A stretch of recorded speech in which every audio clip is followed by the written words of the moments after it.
Namaste. Aloha. Welcome. My name is Janapati Das, and we are here for Bhagavad Gita as it is class. Please accept my respects, everyone. Thank you. Thank you very much for tuning in constantly, making comments. If you are watching my videos, please make comments. Please ask questions. Feel free to comment on other people's comments. Let's get the conversation going. That's very nice to talk about, to discourse about spiritual life.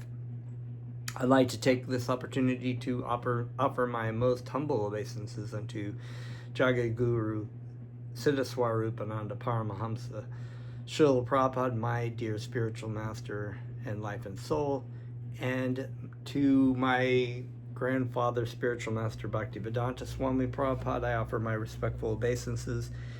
Let's start with some chanting of God's holy names, which is the prime benediction for humanity at large.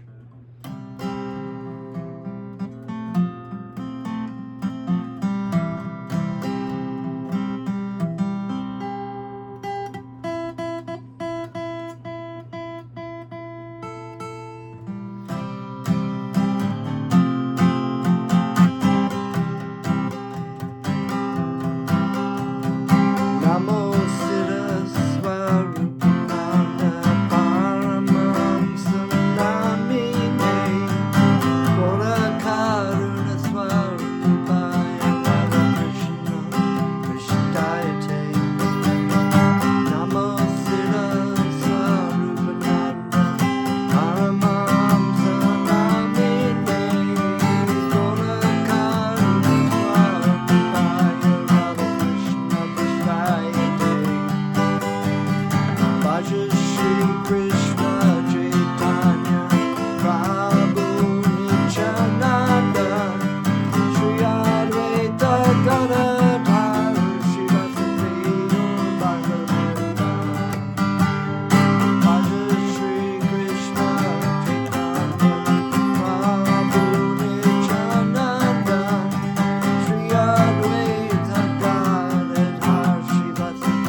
Bol.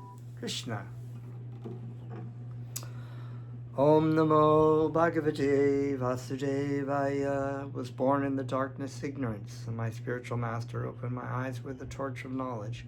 I offer my respectful obeisances unto him. Okay, continuing with chapter 9 from the Bhagavad Gita.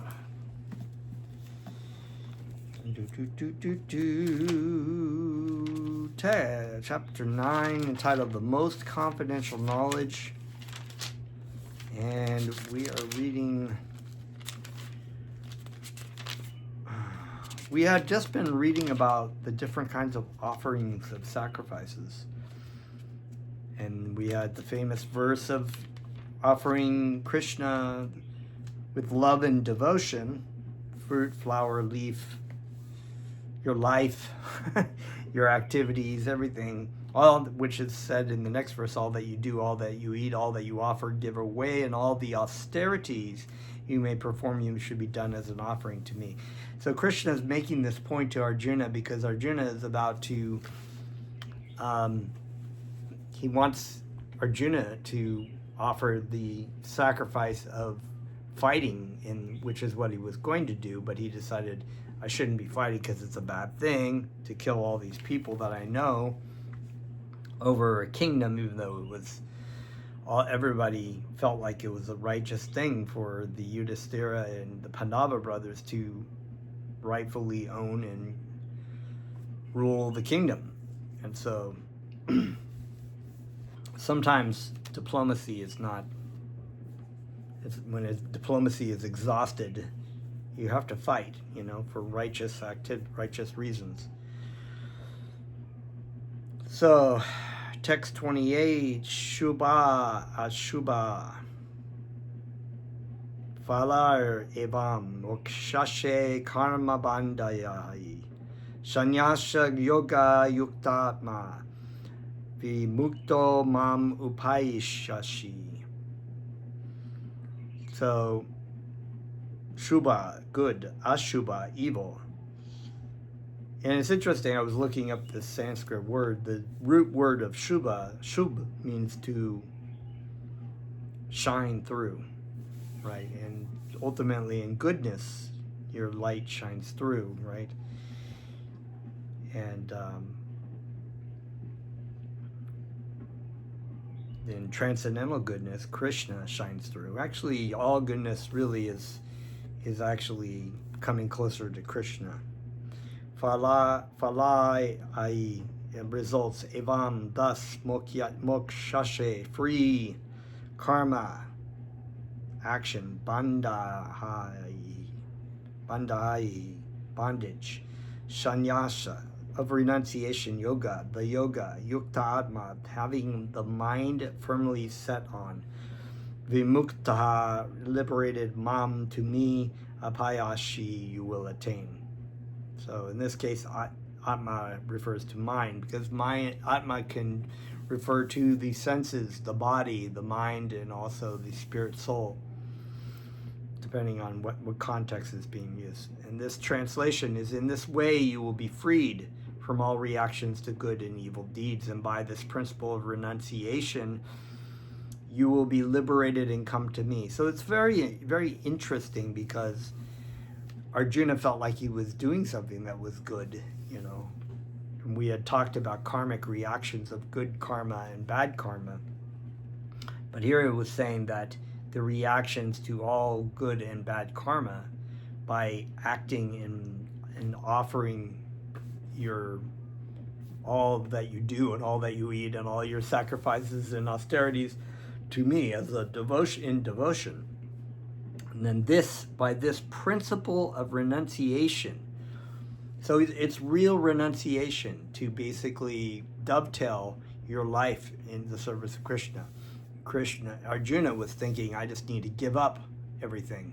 I need to give up all this stuff, the kingdom and all these kind of things. But you can be so-called renouncing a great kingdom with money and wealth and whatnot, and that's like, in Krishna's idea, it's like, you're not doing what I want you to do.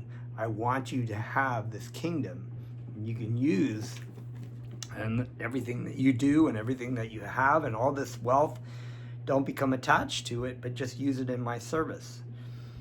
And so then you will be free to reactions of good and evil deeds. So the real principle of renunciation is Krishna yoga. It's bhakti yoga. It's Krishna consciousness. And you will liberate it and you will go to Krishna. So Sudama Brahman, in the story of Sudama Brahman, he had immense wealth given to him, but he was not attached to it. He was not like, oh, this is my wealth. It's just like, oh, Krishna has given me wealth, or oh, Krishna has taken my wealth away. Whatever it might be, it's just about Krishna. Purport: one who acts in Krishna consciousness under superior direction is called yukta. The technical term is yukta vairagya. Vairagya is renunciation. This is further explained as Rupa Goswami as follows. So the yukta is being connected, right? It's the connection, what you're being connected to. In the case of renunciation, of giving up things because you want to still get something from that. You want mystic powers, or in this case, he wanted to avoid doing his service to Krishna. He wanted to be a yogi and he didn't really want it. So it was better in the sense that it wasn't material attachment, but it was another kind of attachment. So you're always going to be attached in one way or another. So you might as well be attached to serving Krishna, which is the right kind of attachment, which is the real renunciation. You're renouncing your ownership, that everything animate and inanimate already belongs to Krishna, and you know your allotted amount, and you do not try to strive for more than that. Rupa Goswami says that as long as we are in this material world, we have to act. We cannot cease acting. So that was the point too, is Buddhists oftentimes will think, well, we got to renounce or stop the action, the action of this false self. But the zazen sitting of Zen Buddhist meditation is still an activity. You still are acting. You're still trying to achieve something. Therefore, if actions are performed and fruits are given to Krishna, then that is called yukta vairagya. Actually situated in renunciation, such activities clear the mirror of the mind, and as the actor gradually makes progress in spiritual realization, he becomes completely surrendered to the Supreme Personality of Godhead. Therefore, at the end, he becomes liberated, and this liberation is also specified.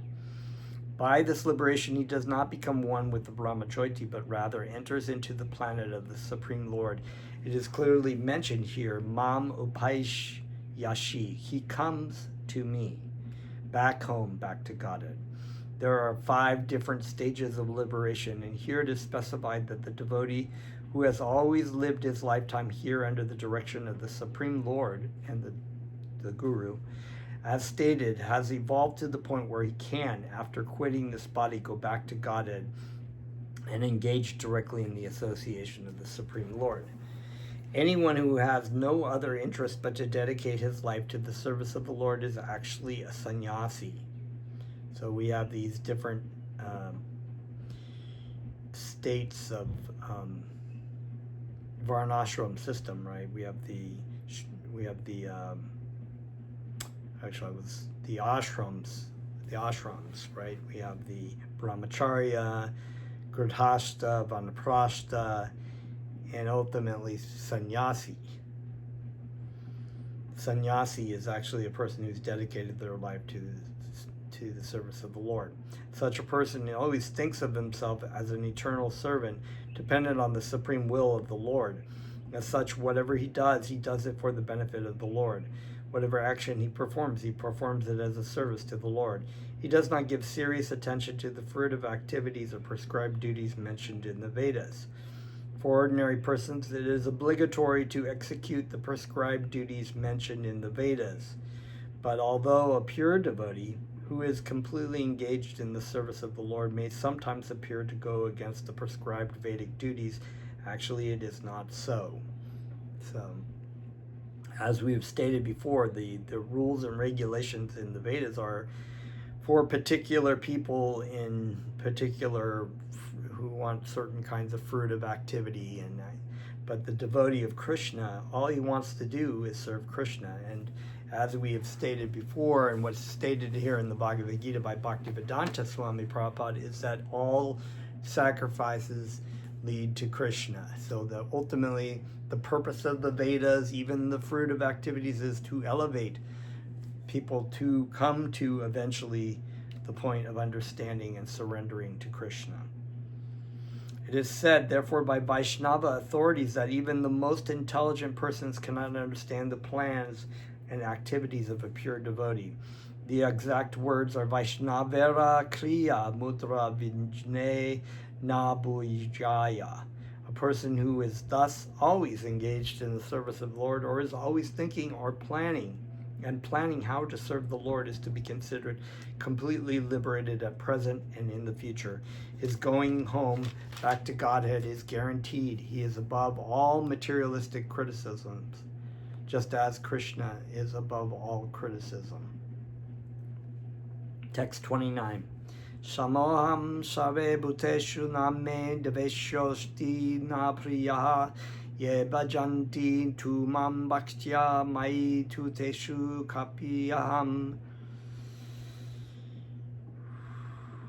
Sama, equally disposed, aham, I, sharva bhuteshu, to all living entities, na, no one, ne, mine, deveshaha, hateful, ashti, is, na, nor, priyaha, dear, ye, those, bhajanti, render transcendental service, to, yet, mam, unto me, bhakta, in devotion, my, unto me, te, such persons, teshu, in them, cha, also, api, certainly, aham, I. I envy no one, nor am I partial to anyone. I am equal to all, but whoever renders service unto me in devotion is a friend, is in me, and I am also a friend to him. Nice verse. I think it's really amazing because earlier on in the Bhagavad Gita, we've got to this word that's translated as worship.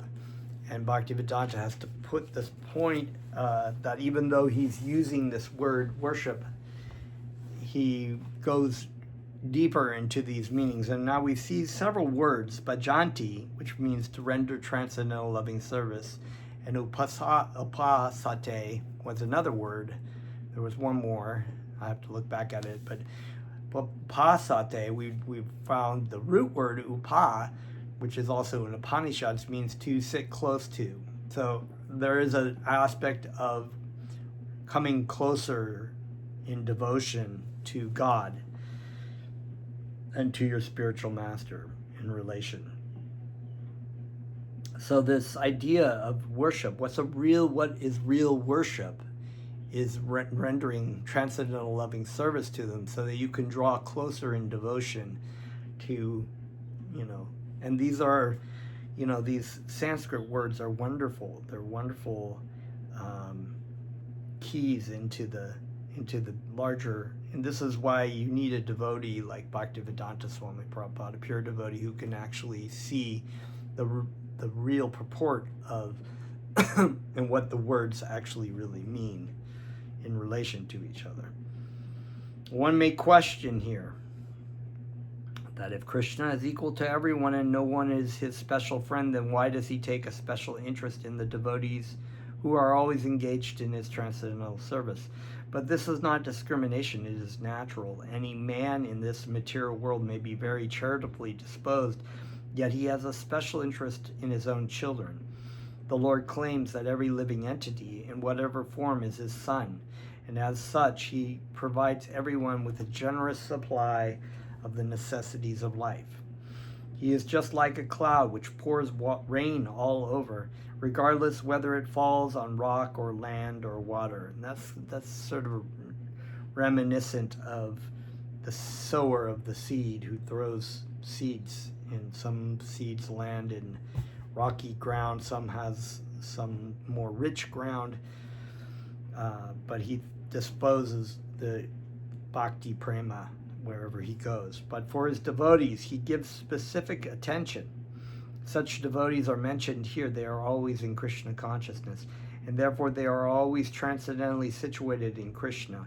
The very phrase Krishna consciousness suggests that those who are in such consciousness are living transcendentalists, situated in him.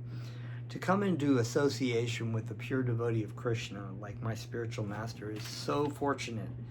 It's so amazing and wonderful. And when you're around such a devotee, it's absolutely life-changing if you allow it to be, you know.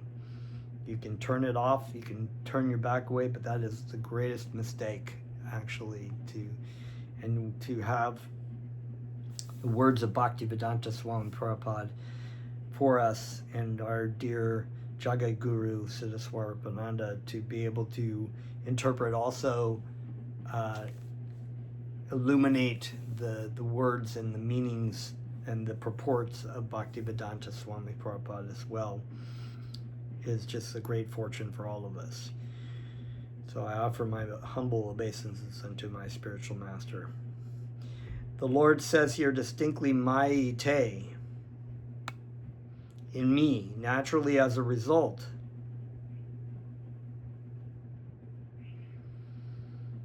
The Lord is also in them. This is reciprocal. This also explains the words Ashtini Priyaha ye bhajanti. Whoever surrenders unto me, proportionately I take care of him. This transcendental reciprocation exists because both the Lord and the devotees are conscious. When a diamond is set in a golden ring, it looks very nice. The gold is glorified, and at the same time, the diamond is glorified. The Lord and the living entity eternally glitter, and when a living entity becomes inclined to the service of the Supreme Lord, he looks like gold.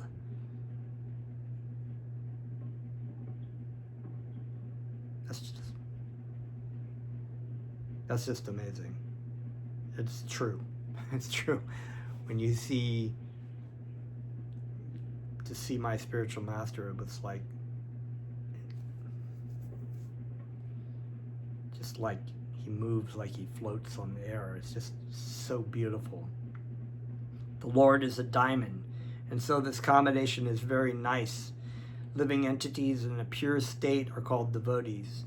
The Supreme Lord becomes the devotee of his devotees. If a reciprocal relationship is not present between the devotee and the Lord, then there is no personalist philosophy. In the impersonal philosophy, there is no reciprocation between the Supreme and the living entity. But in the personalist philosophy, there is. Yes, you have to have a relationship with God. And the Samanas to say, you know, it's really atheism, actually, because they're just saying that we're God, that there is no actual God that you're having a relationship with, because it's you.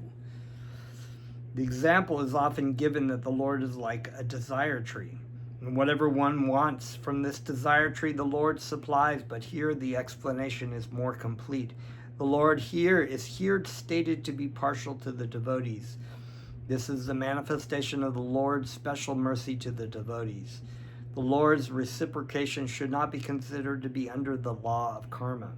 It belongs to the transcendental situation in which the Lord and his devotees function. Devotional service of the Lord is not an activity of this material world. It is part of the spiritual world where eternity, bliss, and knowledge predominate. Text 30.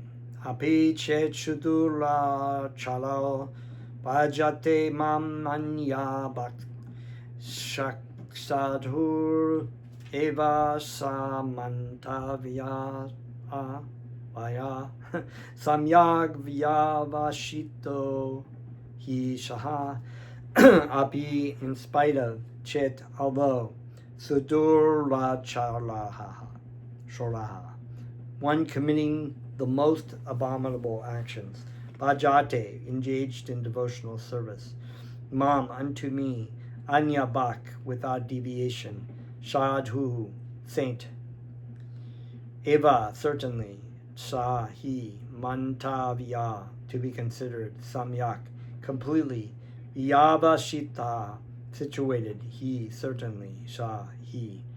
Even if one commits the most abominable actions, if he is engaged in devotional service, he is to be considered saintly because he is properly situated. The word shadur rachalo, used in this verse, is very significant, and we should understand it properly. When a living entity is conditioned, he has two kinds of activities. One is conditional and the other is constitutional.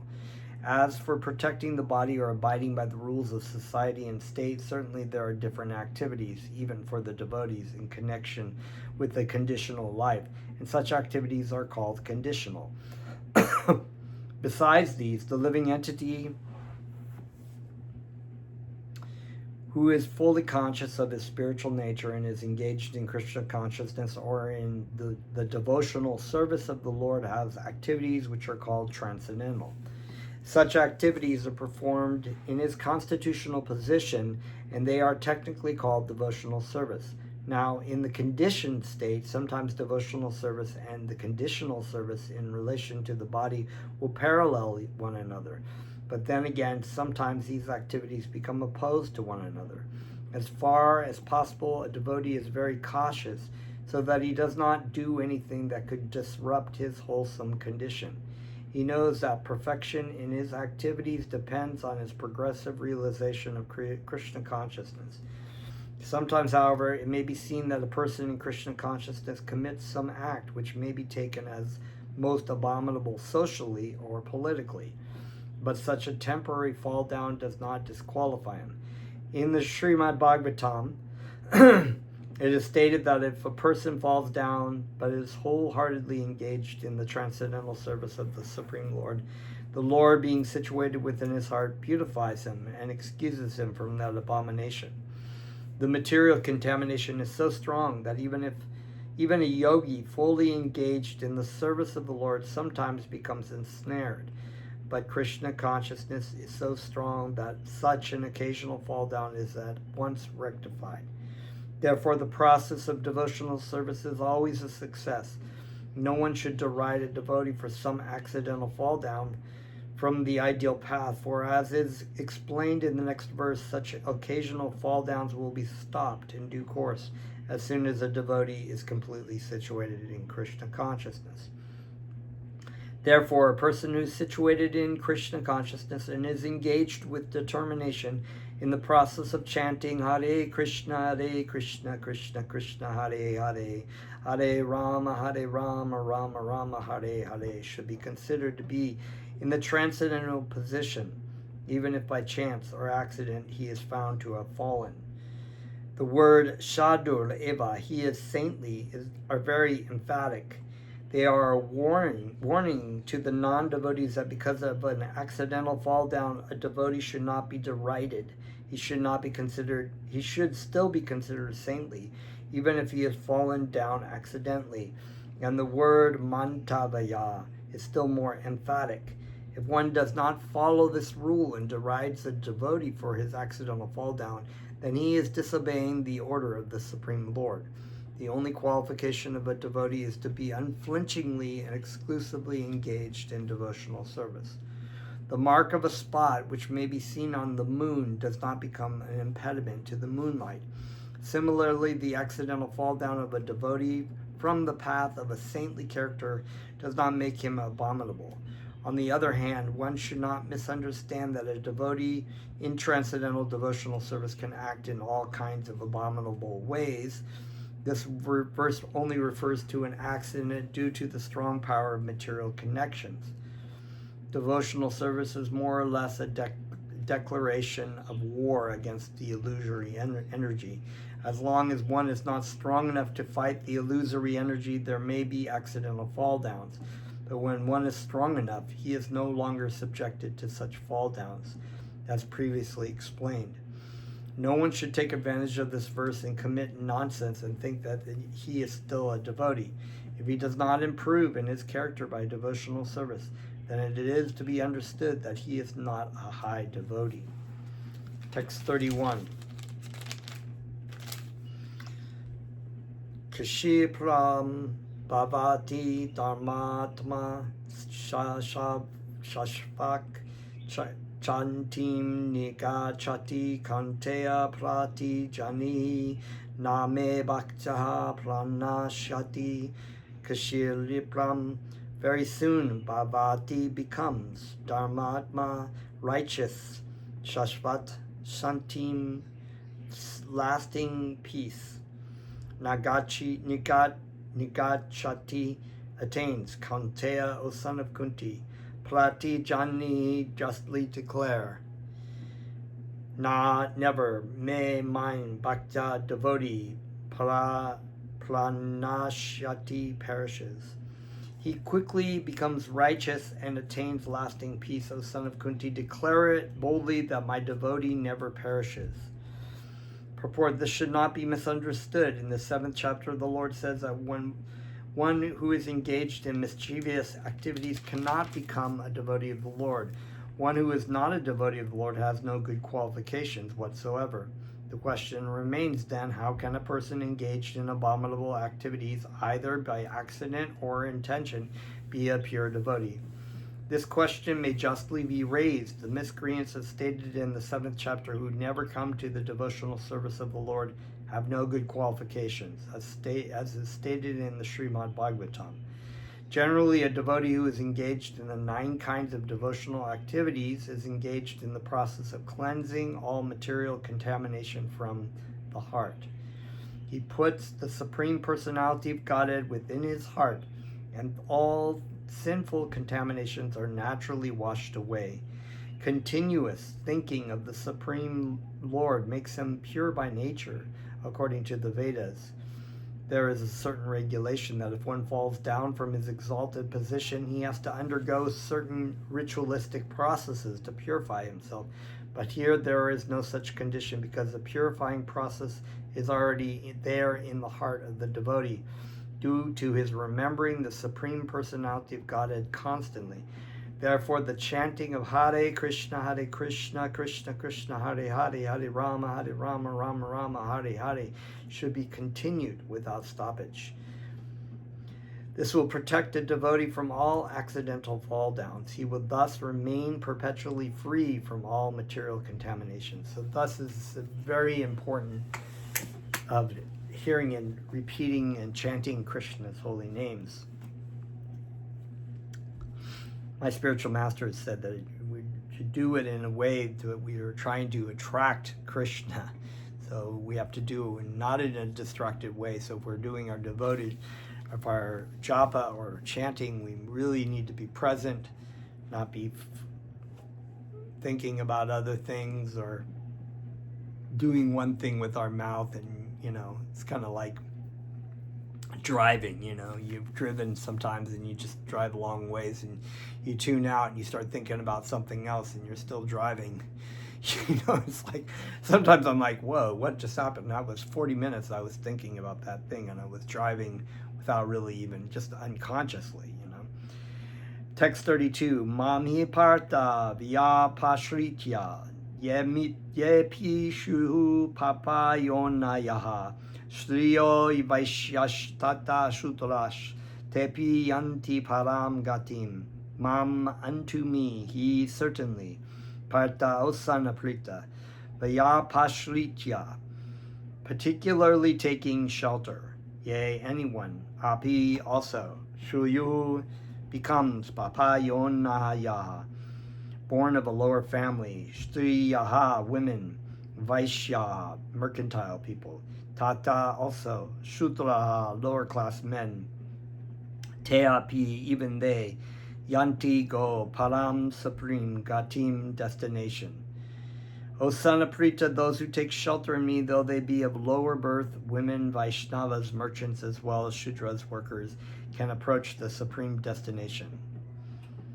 So, just as a reminder, when we get a little like, oh, what's that say?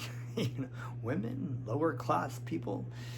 Well, one has to remember that we are neither woman nor man, nor lower class, no upper class. We are spiritual, and therefore in the highest spiritual sense, we are all equal.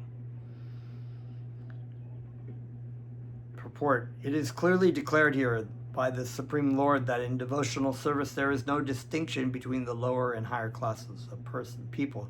In the material conception of life, there are such divisions, but for a person engaged in transcendental devotional service to the Lord, there are not. So, the reality is the karmic reactions. You can help people out as best as you can, but, I think in this day and age where communism and progressivism kind of always come back, and they're just like, we've got to make everybody equal, and we've got to distribute the really wealthy people's money with the lower class money, and make sure everybody is equal. We're all equal. But the problem is, karmically, we're not equal.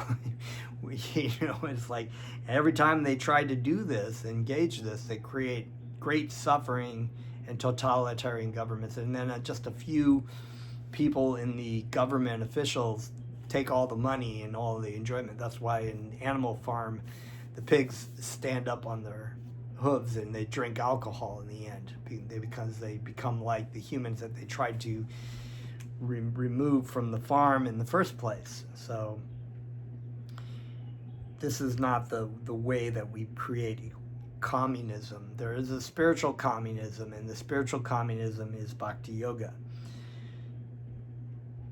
In the Srimad Bhagavatam, it is stated that even the lowest, who are called chandalas, dog eaters, can be elevated by association with a pure devotee. So even, sometimes, and not a lot of times in our stories, Jagai Madai, people who are in the most fallen, lowest classes of people, they chanted Krishna's names and they became greater than the Brahmanas, who were envious, envious and hateful of Krishna and his devotees.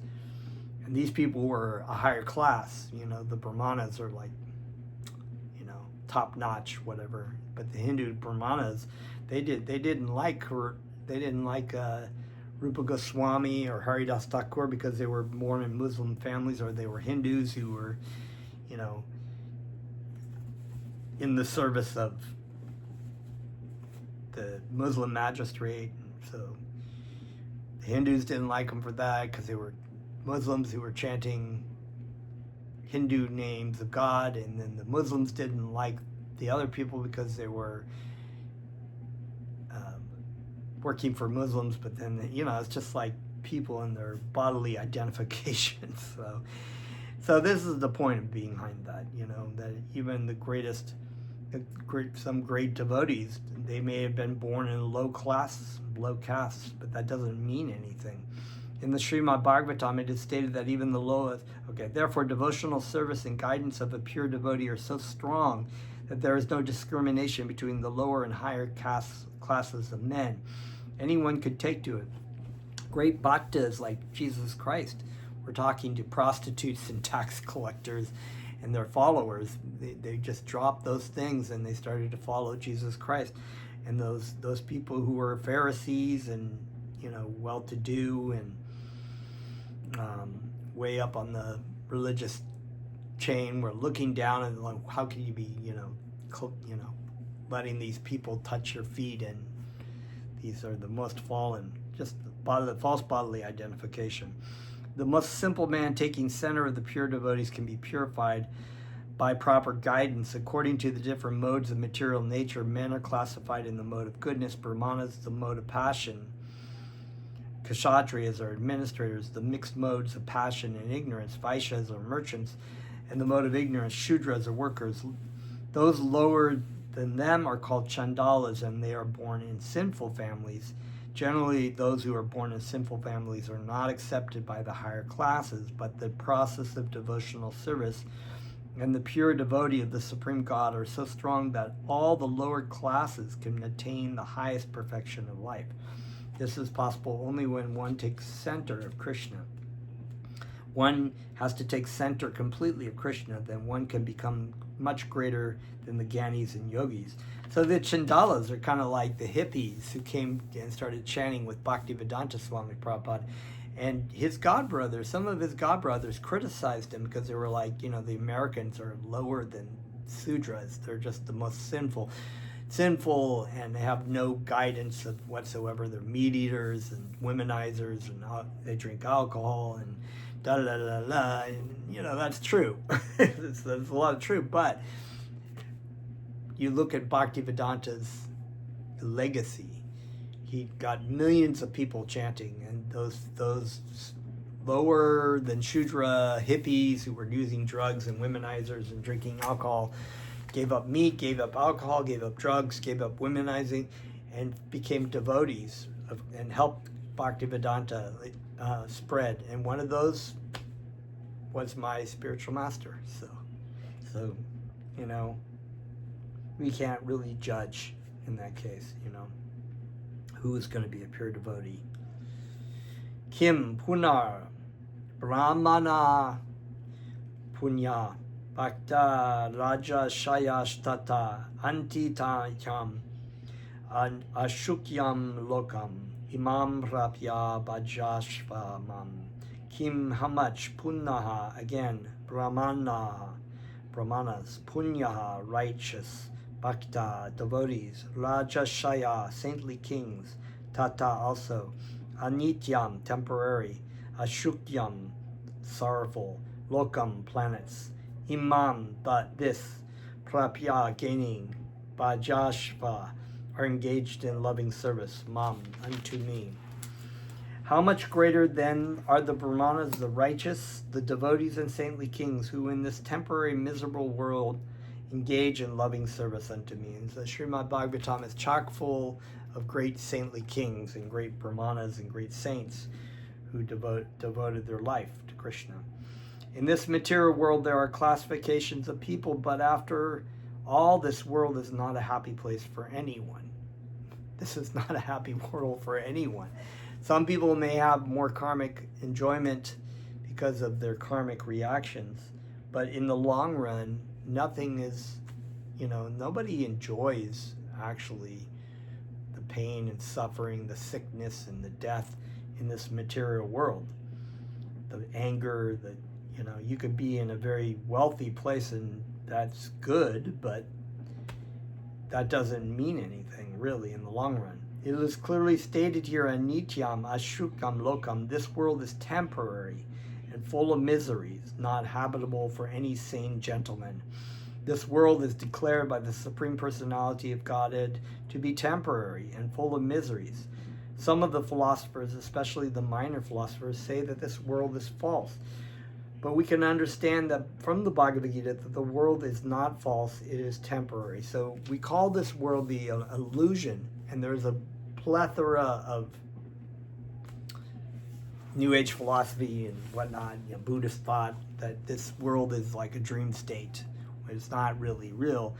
It's an illusion. But it's only an illusion because we're in the illusion that somehow or another we can sustain the things that we have in this material world. It's temporary. Everything is temporary. Our bodies are temporary. Our wealth is temporary. Our relationships are temporary. Everything is temporary. It has a beginning, a middle, and an end. That's what makes it miserable. We have to be ripped away from everybody we love in this material world. Again and again and again, and people keep doing it. But there is another world which is eternal. This world is miserable, but the other world is eternal and blissful. Arjuna was born in a saintly royal family. To him also the Lord says, take to my devotional service and come quickly back to Godhead, back home. No one should remain in this temporary world, full as it is with miseries. Everyone should attach himself to the bosom of the Supreme Personality of Godhead so that he can be eternally happy. This is a yukta. We attach ourselves in relationship. Take hold of Krishna. The devotional service of the Supreme Lord is the only process by which all problems of all classes of men can be solved. Everyone should therefore take to the Krishna consciousness and make his life perfect. Text 34. Manmana Baba Mad Bhakto Madhyaji Mam Namashkuru Mam Evashyashi Yuktvavam